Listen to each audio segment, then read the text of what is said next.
எந்த வேலையுமே செய்யாம கையை நீட்டிட்டு உட்காந்துருக்கா. இப்ப இந்த பொண்ணுக்கு வந்து போன் ஸ்க்ரோல் பண்றது, ஓட்டி விடுறது அப்படின்ட்டு எல்லாருமே சுத்தி இருக்கிறவங்க தான் பண்ணிட்டு இருக்காங்க. எதனால அப்படின்னா இப்ப இந்த பொண்ணு வந்து எந்த பொருளை தொட்டாலுமே சரி அந்த பொருள் வந்து தண்ணியா மாறி போற மாதிரி இந்த பொண்ணுக்கு ஒரு சூப்பர் பவர் கிடைச்சிருக்கும். இதுல வந்து நிறைய அட்வான்டேஜஸ் இருந்தாலும் வந்துட்டு இந்த பொண்ணால எதையுமே வந்து தொட முடியல. எதை தொட்டாலுமே தண்ணியா மாறிடுது, சாப்பிட கூட முடியல. அதனால இப்ப இந்த பொண்ணுக்கு வந்து யாராச்சும் ஒருத்தர் ஊட்டி விட்டுட்டு இருப்பாங்க. ஒரு நாள் இப்ப இந்த பொண்ணு வந்து அவளோட ஃப்ரெண்டு கூட அப்படின்னு நடந்து போயிட்டு இருக்கும்போது ஃப்ரெண்டு வந்து மறந்து போயிட்டு அந்த பொண்ணோட கையை அப்படி தொட்ட உடனே அவரோட கையே மொத்தமா வந்து தண்ணியா மாறி போச்சு. அதனால அவரும் வந்து பயந்து ஓடிடுவாரு. இப்ப இந்த பொண்ணு கிட்ட இந்த மாதிரி இவளுக்கு இருக்கு அப்படின்றதுனால யாருமே பெருசா பேசவும் மாட்டாங்க, இவளுக்கு ஃப்ரெண்ட்ஸும் கிடையாது. இப்ப இந்த பொண்ணுக்கு ஒரே ஒரு ஃப்ரெண்ட் மட்டும் தான் இருப்பா. இப்ப இந்த பொண்ணு வந்து இந்த விஷயத்த சொல்லி புலம்பிட்டு இருக்கும்போது நீ ஏன் இதையே வந்து ஒரு சேவையா பண்ணக்கூடாது அப்படின்னு கேட்டிருப்பா. ஊர்ல எவ்வளவு பேர் வந்து தண்ணிக்கு ரொம்ப கஷ்டப்பட்டு தான் இருப்பாங்க. இப்ப அவங்க வீட்டு தேவையில்லாத பொருள் நிறைய இருக்கும், இதுக்கு பதிலா தண்ணி கிடைச்சா நல்லா இருக்குமே அப்படின்ட்டு நினைக்கிறவங்க சில பேர் இருப்பாங்க. அவங்க எல்லாரும் அந்த பொருளை கொண்டு கொடுத்து உங்ககிட்ட தண்ணியா மாத்திட்டு போயிடலாம்ல அப்படின்ட்டு சொல்றப்போ வந்து இந்த ஐடியாவும் நல்லா தான் இருக்கு, சரி ஓகே ட்ரை பண்ணி பாப்போம் அப்படின்ட்டு இந்த பொண்ணு போயிட்டு பார்க்ல உட்காந்துருப்பா. யாரெல்லாம் தண்ணி இல்லாம ரொம்ப கஷ்டப்பட்டு இருக்காங்களோ அவங்க வந்து அவங்க கிட்ட என்னென்னலாம் பொருள் இருக்கும் அது எல்லாத்தையும் எடுத்துட்டு வந்து தண்ணியா மாத்திட்டு போறாங்க.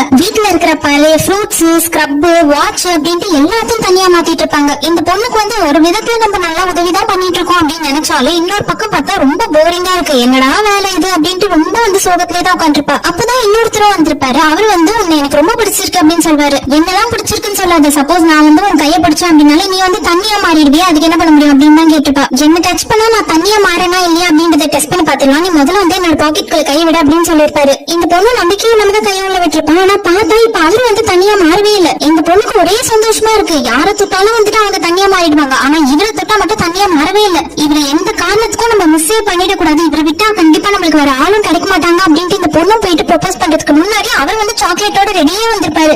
எல்லாரும் இந்த பொண்ணு கிட்ட இருக்கிற இந்த மாதிரி பவரை நினைச்சு பயந்து ஓடினால இவர் மட்டும் ரொம்ப தைரியமா வந்து காதல சொல்வாரு. எல்லாரும் இந்த பொண்ணு பார்த்து பயந்துதான் ஓடி இருப்பாங்க. ஆனா இவர் மட்டும் உண்மையா லவ் பண்ணி அந்த லவ் வந்து இவகிட்ட உண்மையா சொன்னதுனால இப்ப